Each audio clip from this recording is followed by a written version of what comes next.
نحمدہ و نصلی علی رسولہ الکریم اما بعد فاعوذ باللہ من الشیطان الرجیم بسم اللہ الرحمن الرحیم۔ سلسلہ سوال جواب کے ساتھ میں ہوں عدل امتیاز۔ ایک بھائی پوچھتے ہیں کہ کیا داڑھی رکھنا سنت یا واجب ہے، اور کیا بغیر داڑھی والے شخص کے پیچھے نماز پڑھنا درست ہوگا کہ نہیں؟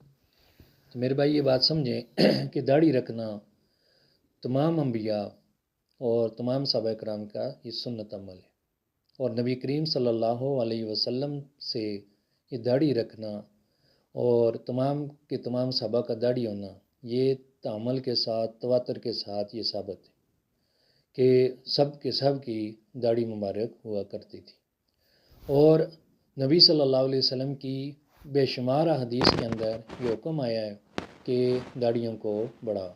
اسی طرح ایک روایت یہ بھی آتی ہے کہ ایران کے طرف سے، فارس کی طرف سے ایک وفد آیا تھا، جس میں کچھ لوگ ایسے تھے جو نبی صلی اللہ علیہ وسلم سے جب ملنے کے لیے آئے، اور ایران والوں کی طرف سے تو فارس والوں کی طرف سے، تو وہاں پر لوگوں نے دیکھا کہ انہوں نے داڑیاں چھوٹی کی ہوئی تھیں، اور ان کی مونچھیں بڑی بڑی مونچھیں تھیں اور داڑیاں چھوٹی تھیں۔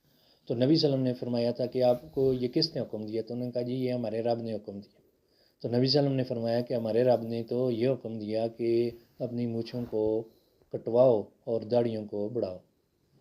اور صحابہ کرام سے بھی ان کے اثرات سے یہ بات ملتی ہے کہ صحابہ کرام ایک مٹھ سے زیادہ جو داڑھی ہوتی تھی اس کو کاٹ دیا کرتے تھے، داڑھیوں کو بڑھایا کرتے تھے، اور اس سے جو زیادہ ہوتی تھی اس کو وہ کاٹ دیا کرتے تھے۔ اور یہ ساری چیزیں جو ہیں یہ تواتر کے ساتھ یہ ثابت ہیں، تو ہمیں چاہیے کہ ہم ان چیزوں کو بھی مد نظر رکھیں۔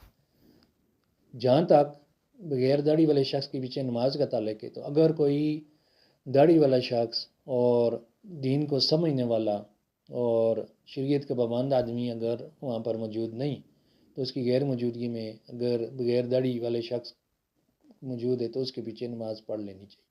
وآخر دعوانا ان الحمد للہ رب العالمین۔